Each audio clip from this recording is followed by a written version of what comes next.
This is Cornstalks and Sports Talk, your go-to Iowa-based sports show, hosted by the one and only Eliot Clough.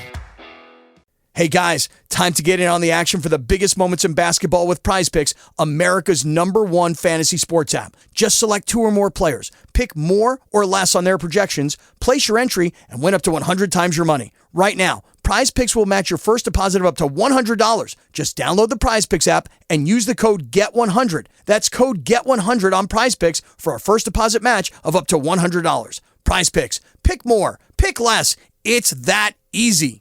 What's up, Cedar Valley, and hello to the Hawkeye State. This is Cornstalks and Sports Talk, your Iowa-based sports show here on AM 950, KOEL, and KOEL.com. My name is Eliot Clough, at Eliot Clough on Twitter. We've got some great stuff on today's episode. Nick Osen, beat writer covering the Cyclones for 24/7 Sports, is once again joining us to tell us about how the Iowa State staff reacted and how he reacted when A.J. Green decided he would head to the NBA draft, as well as the outlook for the Cyclones now and how it has changed, who will be their leading scorer, and so much more.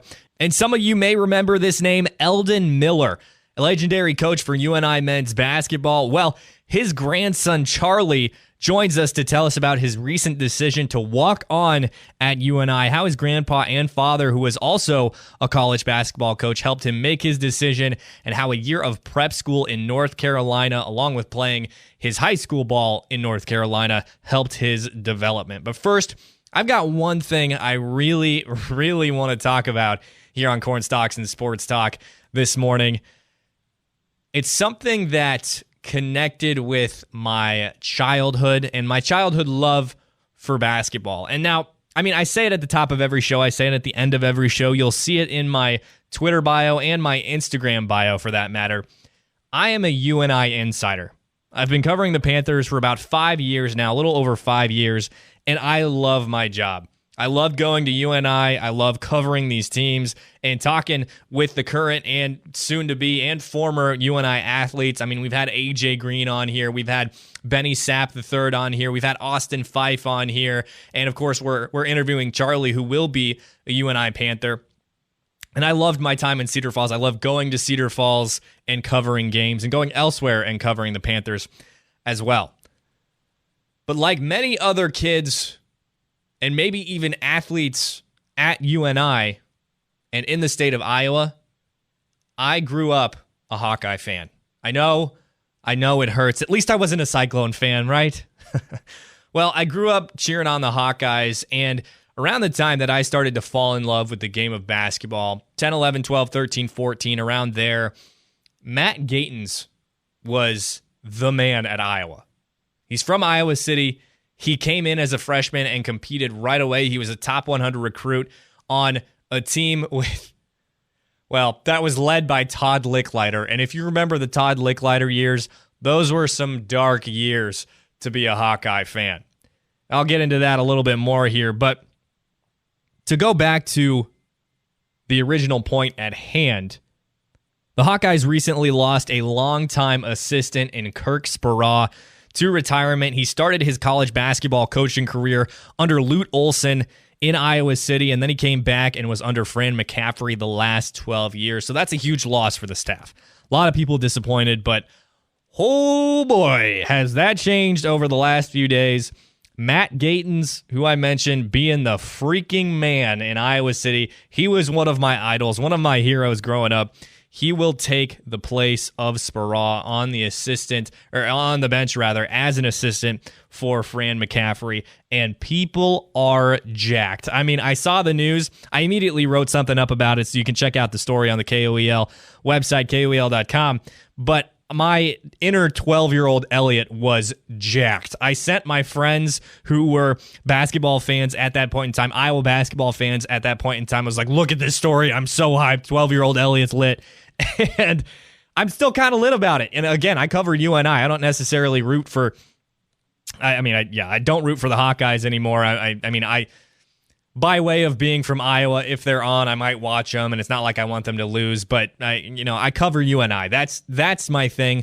I still cover Iowa with my job as well, a little bit here and there, and of course we talk about the Hawks. We've talked about them with John Leo, John Steppe, and of course David Eicholt from 24/7 Sports here on Cornstalks and Sports Talk on AM 950 KOEL and KOEL.com. But my main team that I cover is UNI. Either way, I grew up a Hawkeye fan. A large part of it was because I was football first, and I remember Andy Brodell having this crazy punt return for a touchdown against Iowa State that made Kinnick go nuts, and after that I was sold. Hawkeye fan through and through. Both my parents went to Iowa, and so Matt Gatens, again, when I was falling in love with the game of basketball, Matt Gatens was my guy. And you may remember, a few years there was a 5-year stretch where Iowa didn't make the tournament. And when they hired Todd Licklider after Steve Alford's last year in Iowa City, there was some hope that Iowa would get back to the winning ways that they once had. They brought in this guy, Todd Licklider, who had previously been at Butler and had some success. Licklider comes in, the Hawks are terrible for 3 years. Immediately, they were awful, not a single winning season. 15 wins was the most they got in one single season. And I actually, believe it or not, Todd Licklider got another job after his time in Iowa City, which would probably surprise a decent amount of Hawk fans considering how bad Iowa was at basketball at that point in time. Most recently, Licklider has been the head coach, or was the head coach, of the Evansville Purple Aces in the Missouri Valley Conference. Of course, that's a conference that UNI plays in. And they were all, they're Evansville. They've had a few good years. They went to the MVC championship game and played UNI in I think that was 2016. Of course, they beat Kentucky a few years ago, and then their head coach got fired because of some internal stuff, rather. But when a coach comes into Evansville, there's not much room to go down. There's not much room for being worse, and somehow they got worse. The Purple Aces were not good under Todd Licklider at all. And this is not a reflection of who Todd Licklider is as a person. I got to talk with him on a few media calls. Very kind dude. He always was super patient, and I really enjoyed talking with him. But Evansville was really bad, and Iowa was really bad when he was there. So we'll just leave it at that. But in regards to Gatens, he came in during the thick of it all when the Hawks were just awful. Again, he's from Iowa City. He was a top 100 recruit, said, you know what? I'm going to stay in my hometown. I'm going to play for the Hawkeyes, even though they were god-awful last year. And they were pretty bad the following years, too. But he was still the man. Of course, being from Iowa City, that was a huge thing. He came in with a bunch of expectations. No other top 100 recruits on the roster, I believe, for all of his 4 years. And he averaged pretty good numbers. He was putting up double figures even in the beginning of his career as a freshman in college for the Hawks. 10.8 points, I believe. I'll pull it up here. 10.8 points and 12.3 points in his sophomore season. And so he was doing pretty well. He was in the bright spot immediately, or the what's it called? The spotlight. There we go. The spotlight in Iowa City immediately because of the fact that he's from there, and also the fact that he was a very highly recruited freshman and coming in with a team that was bad. And the thing about him during those 2 years was that, in almost all 4 years, it wasn't all 4 years, but those first 2 years, he wasn't a bright spot. Matt Gatens was the bright spot for Iowa basketball. Of course, they had Jake Kelly, who stood out for a little while, and once he really started to give people hope, he transferred to Indiana State and decided to go back home to Terre Haute and play for the Sycamores. And following Jake Kelly's transfer and the firing of Todd Licklider, and then the bringing in of Fran McCaffrey, we start to look back on that time period as when things started to shift in the right direction. But they definitely didn't shift immediately by any means. That first year where Fran McCaffrey was head coach for the Hawks, it was still pretty bleak. They went 11-20, didn't win a bunch of games, but a lot of things did start to go in the right direction, especially in terms of recruiting. The Hawks brought in Melson Basabi, Devin Marble, and of course Bryce Cartwright was pretty good around that time period. Again, team still 11-20. Hope wasn't really around that much, and that was of course Gatens' junior year at Iowa. He put up 12.6 points per game that year. Again, the struggles were still there, but he was really fun to watch. And then and only then,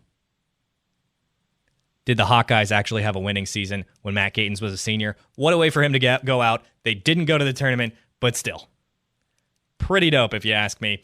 Gatens, again, we're talking about Matt Gatens, his career at Iowa, and the hire by the Hawkeyes as they're bringing him in to be an assistant under Fran McCaffrey. That's here on Corn Stalks and Sports Talk on AM 950, KOEL, and KOEL.com. But the Hawks went 18-17 when Gatens was a senior. He went on an absolute tear for a little while. Matty Fresh was nasty for a little while. Dude couldn't miss. 15.2 points per game, 1.4 steals, both career highs. Dished out 2 assists and 3.6 rebounds per game as well. And he shot 41% from three. 41% from three. If it were today's game, or maybe even, probably if he graduated, let's say 3, 4, 5, 6 years later, if he was aligned a little bit more with the time period, Gatens probably would have had a career, at least for a little while, in the NBA. He did play overseas, but this dude was automatic from deep. He was the man when I was starting to fall in love with basketball, like I said. So he was the man. There are few guys that I remember fangirling over so hard at the ages of 10, 11, 12, 13, like I did Matt Gatens. He could not miss. He was a sharp shooter. And as a tiny, skinny white kid from Ida Grove, Iowa, this was the guy that I could see myself end up being. Now I'm 5'9", and still a skinny white guy from Iowa, and I never became Matt Gatens. But he gave me hope. He gave me a guy to look at and be like, oh, I want to be like him. And those are the players that really are easy to root for. And I still feel that feeling to my core of just being like so jacked on Matt Gatens. I don't even know how to describe it. It's something that you have to experience as a young fan of a team and of a player. And when they have that success, there's just goosebumps. There's something you feel to your core. At least it was for me.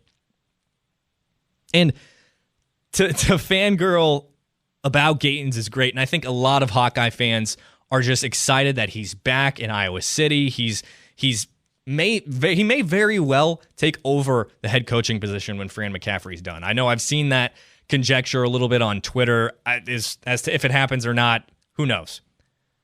But one thing that is great for Hawkeye fans, other than the fact that he has this experience in Iowa City, that he's from here, born, bred Hawkeye, he actually has some pretty good experience coaching college basketball. He was the director of basketball operations for the Drake Bulldogs for 2 years when he really got into the Division I level of coaching.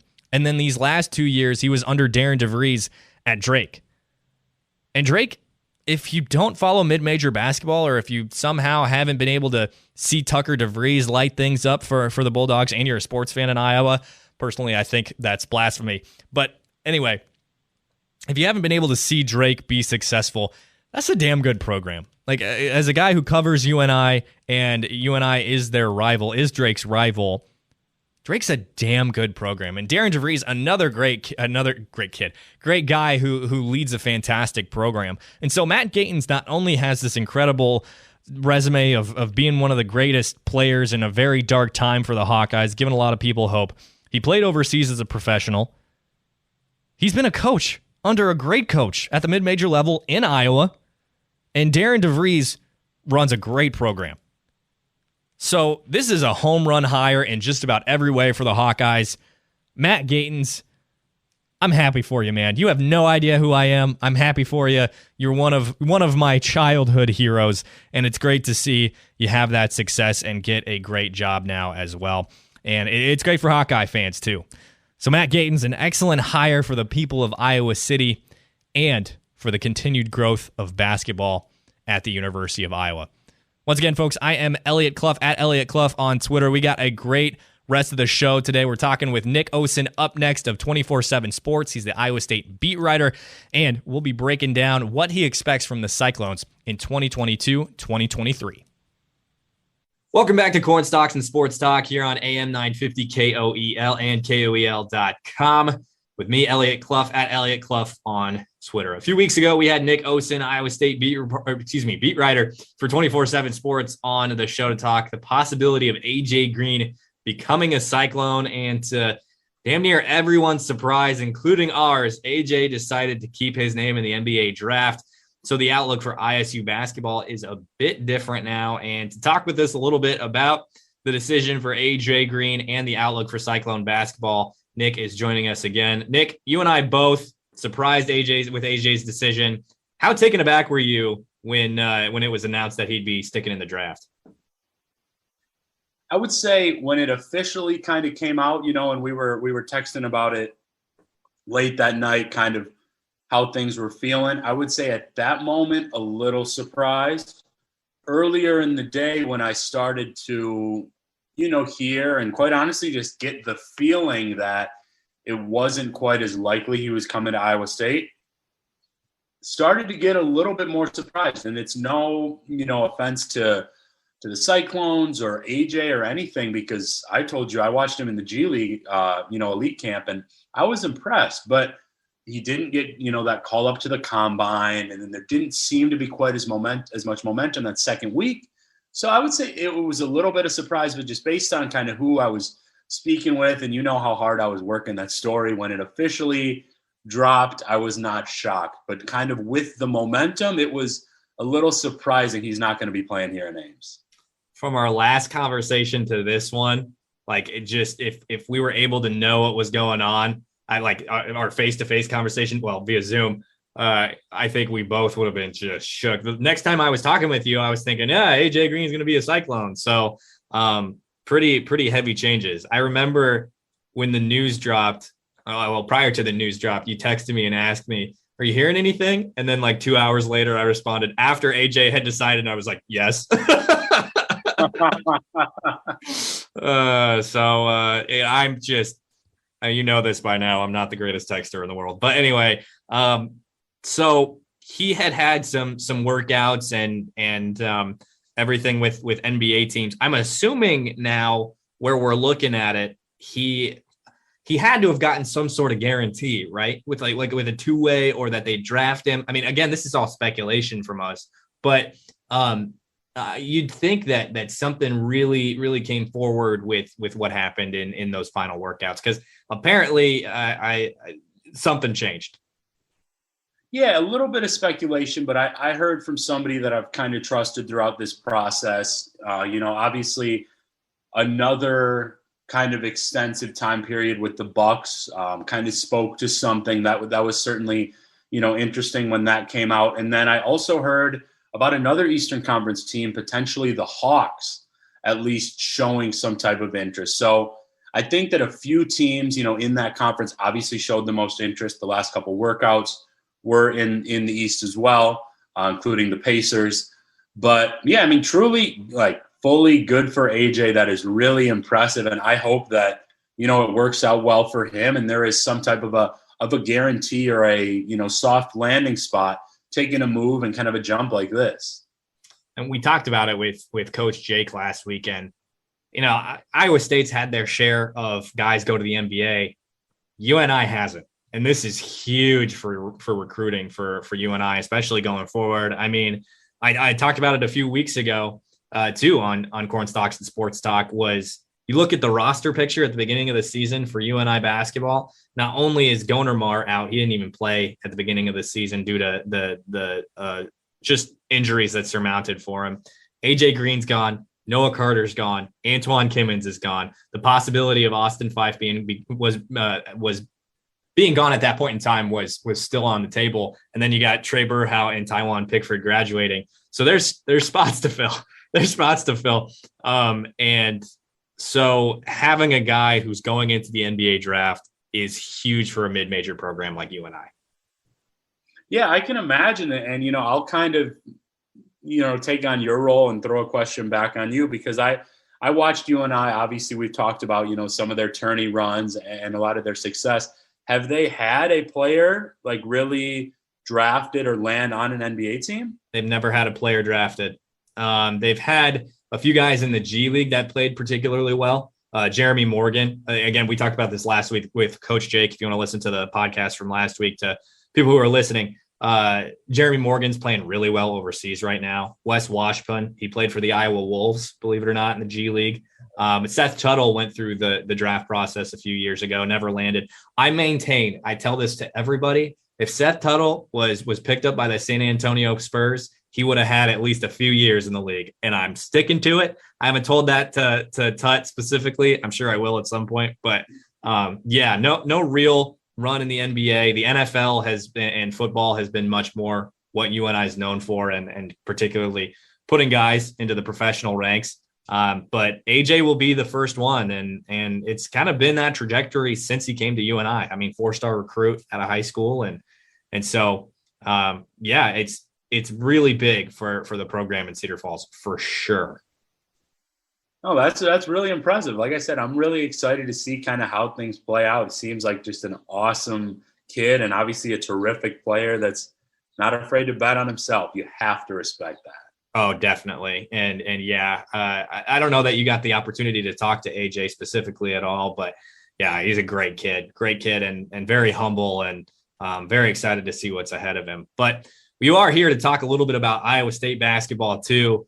In regards to the Cyclones, we've talked about a few of their transfers that are coming in: Oshun Oshuniyi, Jaron Holmes, Jeremiah Williams, kid from VCU, and of course last year's guys, Cal Schuer and Kuntz. Without AJ coming in, I think a lot of people would agree that the ceiling isn't quite as high. They don't have that type of prolific scorer that you'd want on your team. But at the same time, quality players, like all those guys that I just mentioned, are they're going to be able to hold their own in the Big 12. So where are your expectations now versus when you thought AJ was going to be a Cyclone? Yeah, so they've, there's no real hiding it. The expectations have certainly fallen a little bit. I mean, with AJ Green and the other transfers and some of the progress of, other guys on the team like Kuntz or Gabe Kalsher, I would have pegged Iowa State as a top 4 or 5 team in the Big 12, maybe top 6, because the conference has only gotten stronger. Now, because of some of the returners and a really good staff, I think you have to have somewhat of a semblance of expectations to fight for an NCAA tournament berth, which I don't think is out of the question, just because of, easy spots to win in non-conference, places to get really high-quality wins, and the way that this team is going to play. I mean, they're likely to feed off of the defense again. I think that there is a lot of collective talent, but they don't have that go-to scorer or even necessarily a clear-cut best player. I think that some fair expectations for me, and I'm not really shy of wanting to be able to cover postseason tournaments as, a growing reporter, I'll say that. I think that it's kind of to fight around the same number of Big 12 wins as this year. I mean, they were only 7-11, but then they got kind of a good draw in the tournament and obviously got to the Sweet 16. So I think to finish top 7 in the Big 12 would be pretty good, because it gives you that chance. I think 8 wins in conference would be huge with this roster. And I think to get to the NCAA tournament would be a major success. Now, I think this is the magic question for this team. And again, we're talking with Nick Osen of 24/7 Sports. He's the Iowa State beat reporter for them here on Cornstalks and Sports Talk on AM 950 KOEL and KOEL.com. The magic question: who's going to lead this team in scoring? Really, really good question. I don't think it's going to be a wide margin. I think they're going to have pretty close kind of margins or differentials there. Man,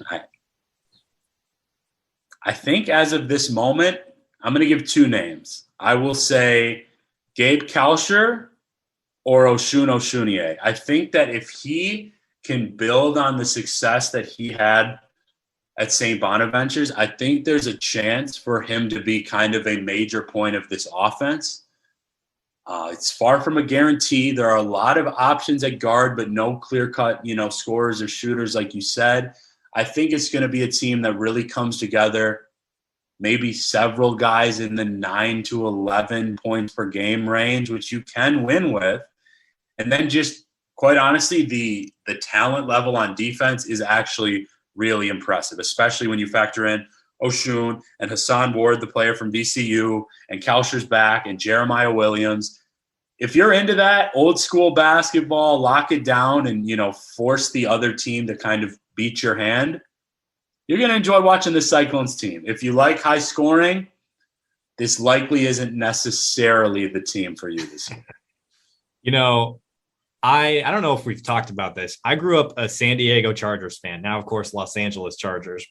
The one thing that I remember hearing about, I think it was the 80s Chargers with Dan Fouts, was that, they'd go out and score 56 points, but the team that they'd lose to would score 58 because their defense was so bad. It's the reverse. It's the reverse for the Cyclones. So it's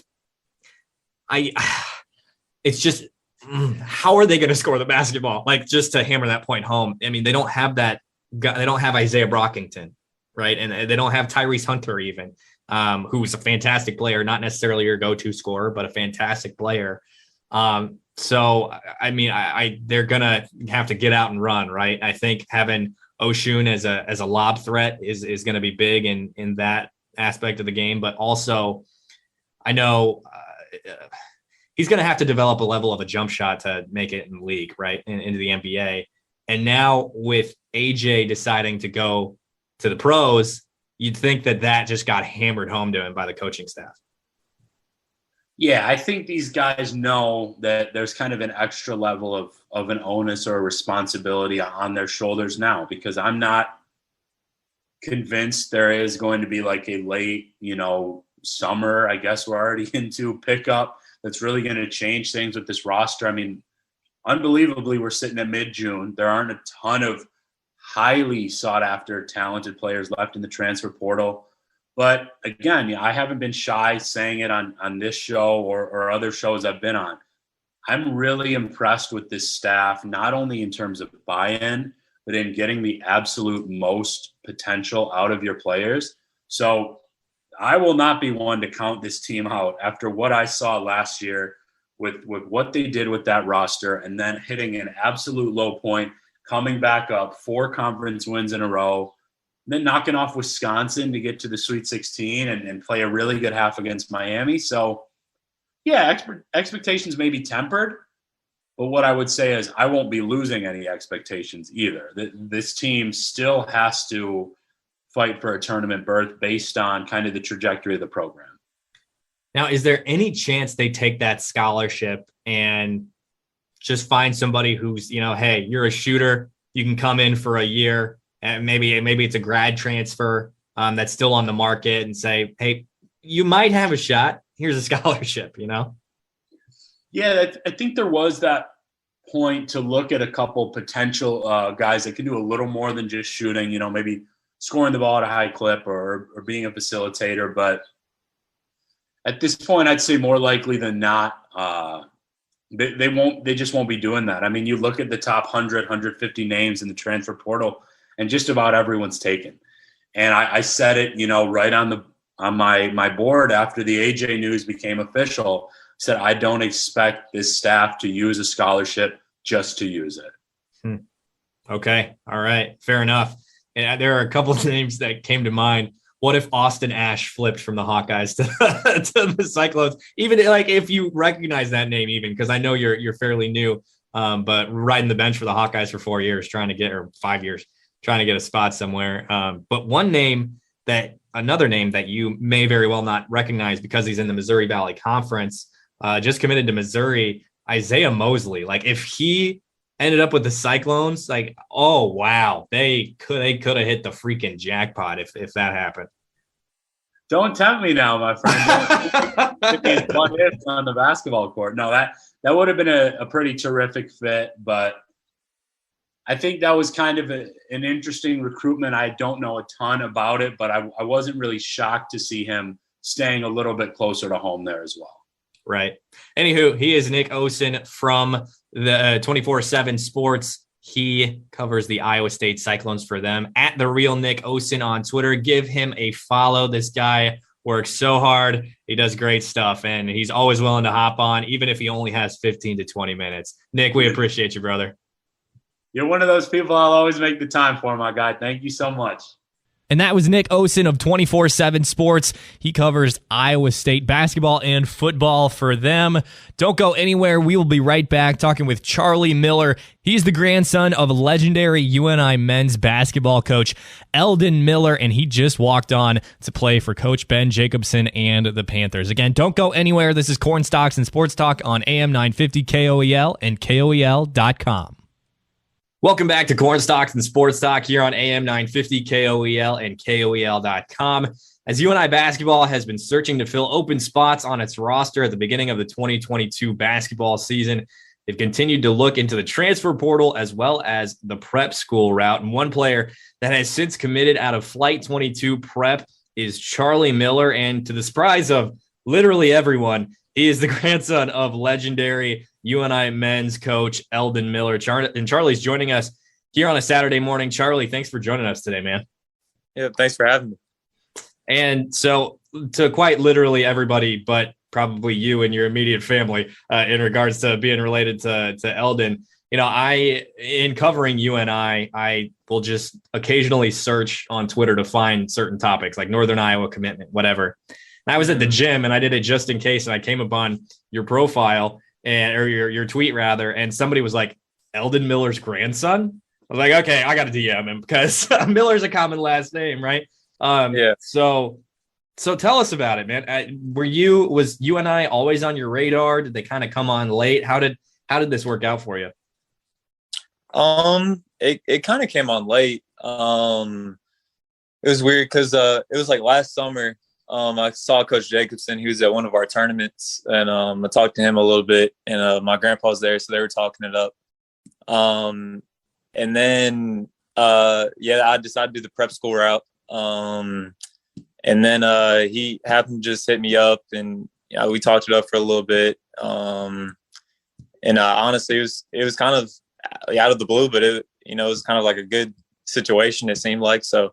We had a great conversation, and he gave me the opportunity to come, walk on everything. So, it kind of just happened, just like that, just worked out pretty good.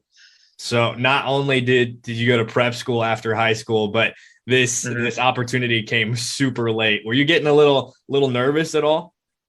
Yeah, I was for sure. It was definitely like kind of a stressful process with everything. I didn't know what I was going to do. I had a couple D2 offers, but I still didn't know, what route I wanted to take. And then as soon as I heard about this, it just, I kind of knew right then and there, it was just a great opportunity and I didn't want to, pass up on it. So what was it about Coach Jake and your conversation and maybe UNI's campus or the program that made you want to commit and play for the Panthers? Well, it was really, he was, I liked the stuff he was saying. He said, he liked my game. Obviously, we had the connection with my grandpa and everything, but, he said, he watched some film on me. He said he thinks, I could, fit in with what they do. I thought that was pretty cool. So he called me a few times and, I liked the love he was showing, so I respected that a lot. And then as soon as I got on campus, and I saw everything, met all the coaches, they were really cool, met some of the guys, like the players and everything. It just seemed like it was a great fit. What was it about your game that Coach Jake mentioned that he liked and saw you fitting in? Just because, I have a kind of high basketball IQ, I guess. Being around the game for a while. I can shoot the ball pretty good. They shoot a lot of threes. Pretty, solid defender. So they guard pretty good. Kind of everything. Just how their offense kind of runs. With just making decisions, like having the players just, make the decisions, just different reads and stuff like that. He said I could fit in with, with those things. So. And so when you visited campus, had you been to Cedar Falls before? I know your grandpa was done coaching there before you were born, which is just, oh my God, makes me feel so old. But had you been to Cedar Falls before? Yeah, I've been once or twice. I actually have some family down there too. My aunt and uncle live down there. Some of my cousins. My aunt, she works on campus. She's a professor in the education building. So, I've been there a couple times, to see them. Yes, it might have been like my third or fourth time being down there, I'd say. Okay. And what was it about campus that made you want to be a Panther? It was really nice. I liked how it was kind of smaller, everything's kind of easy to get to walk to and everything. Obviously the basketball facilities were like really, really good, really nice and everything. So that kind of sold me. And the campus, it's really pretty campus, Again, we're talking with Charlie Miller, Eldon Miller's grandson, former UNI head coach here on Corn Stalks and Sports Talk on AM 950 KOEL and KOEL.com. So we're going to go back a little bit. Can you tell us about what led to your decision to go to prep school? Was it because you wanted to play D1 ball and maybe get a little bit more development under your belt for a year before you went the college route?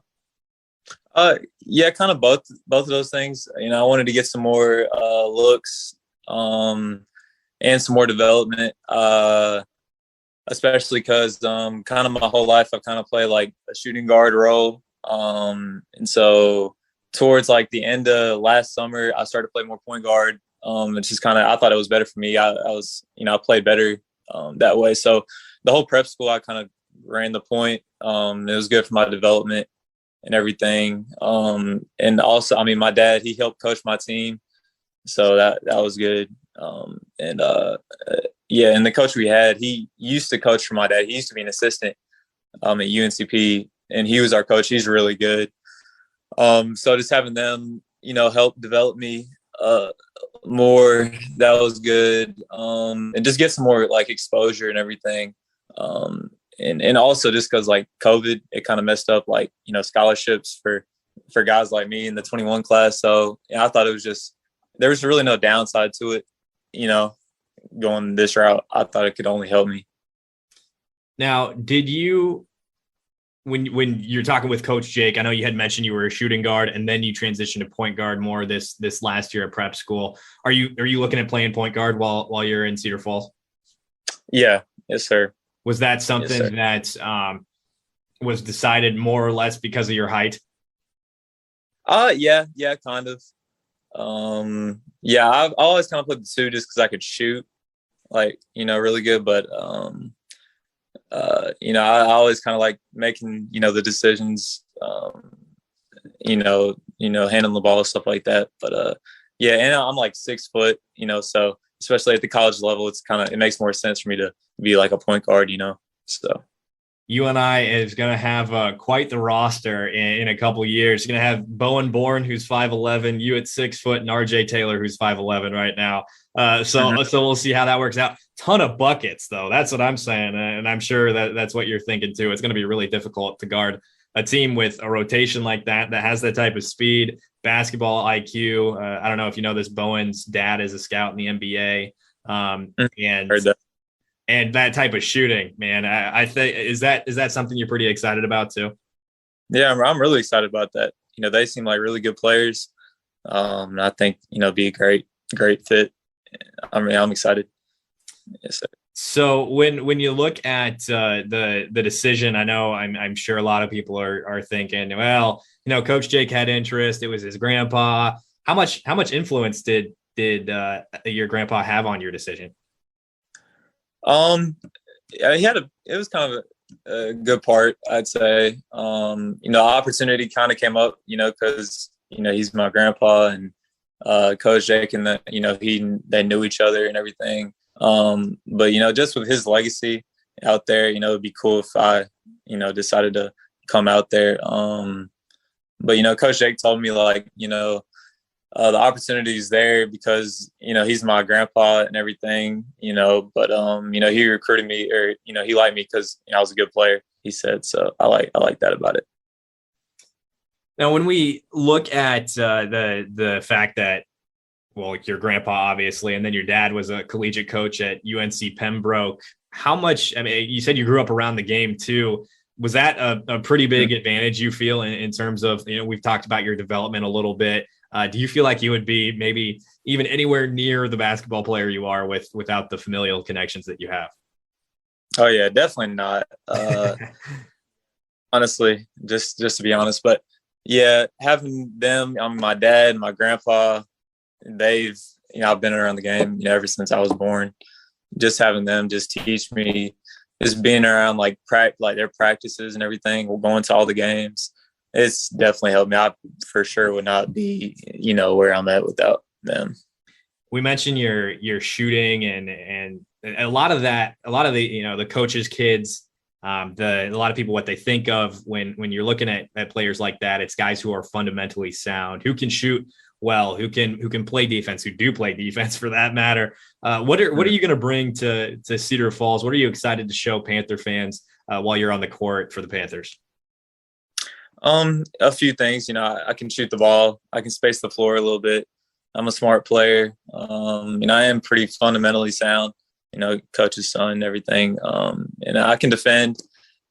A little bit of everything. Just try to be positive. First couple of years. I don't know. How much. If I'll be playing or not. So just try to help out. Winning as much as possible. Whether it's just supporting. Being positive. Helping out in practice. Trying to make other guys better. That's really about it. Have you met any of your new teammates? Yeah, I met them a little bit when I was on the visit. They were in the weight room lifting and stuff. So I met them. I met a few, like 4 or 5 of them. But yeah, they all seem really cool. Cool. Yeah.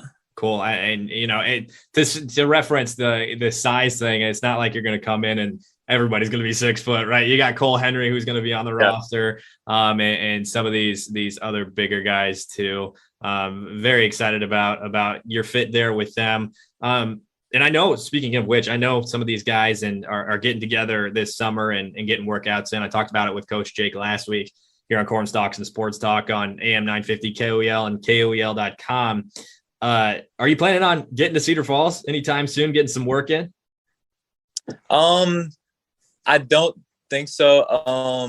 We talked about that a little bit, whether I would come in June or just August. And I talked to my family. I think I'm going to come in August, just because, I'm a redshirt, obviously in my first year. And I'm in North Carolina, just spend some time with my family and friends as much as I can. But, they sent me like the whole like workout plan. And I've been doing that on my own, just to be prepared. So I've been doing that. I'm on like my 3rd week right now of the weightlifting stuff. So, so I'll probably come in August. Are you working out with some of your, I guess former, but current teammates, guys who are also looking to play college basketball? Mm-hmm. Yep. I work out with them quite a bit. A lot of the guys. I normally go to like my old high school and work out, or like we have a fitness center. I'll go, and a lot of my old teammates will work out with me. And we'll play pickup. All that stuff. So some of them playing college ball too, I imagine, because of the prep school route. That would make sense. Mm-hmm. Yeah, a lot of them are. A couple of them are going to like a JUCO route. There's a lot of guys around here. A couple of my dad's former players, still around here. I can play with them. A lot of old guys who used to play at our high school, go to our fitness center all the time. We play with them. They're pretty good. They used to play college ball. So yes, sir. Media member keeping you in check, making sure you're still working down there. And one other thing that I saw on a little write-up about you on Yahoo was that your sister is going to be in Cedar Falls too. She's going to grad school after finishing her undergrad at Kansas. Is that something that maybe made you feel a little bit more comfortable going all the way out to Iowa from North Carolina too? Yes, 100%. Yeah, that definitely played into the decision a little bit. Just having her, Yeah, definitely makes me feel a little more comfortable having her out there. Yeah, I'm for sure really excited about that. My parents are too. And I'm, I went to UNI. A lot of the people that go there are born and raised in Iowa, so they're gonna hear maybe a little bit of the Southern accent and be like, "Where are you from?" So I'm sure having a little other North Carolina blood, not only your sister, but just somebody who's from there too, will help that. But I think that's all I have for you this morning. Charlie, I almost called you Eldon. Charlie, my bad, Charlie. Well, I guess one thing that I do have to ask, you've heard about Iowa winters, haven't you? Yeah. Ooh, I have. Yeah. Bring a winter coat, man. Bring a winter coat. Yeah, I have to get used to that for sure. Right. There you go. Well, Charlie, thanks so much for joining us today. Again, good luck to you as a Panther, and I'm sure people are excited to see you play as well. And good luck getting some work in this summer too. Yes, sir. I appreciate it. Thanks for having me. And that is going to do it for this week's episode of Corn Stalks and Sports Talk here on AM 950 KOEL and KOEL.com. Thanks so much for tuning in. If you missed any part of today's show, you can always listen to us on Apple Podcasts or Spotify. Of course, we upload the videos when we have guests on it to YouTube as well. You can subscribe there. It's Eliot Clough. Always drop a comment and leave that rate and review as well. We want to hear from you, who you want to have on as guests and who you want to hear from, what we should talk about, what you want to hear about. Again, we want that feedback. Once again, folks, my name is Eliot Clough, at Eliot Clough on Twitter. I'm a UNI insider, and this was another week's episode of Corn Stalks and Sports Talk.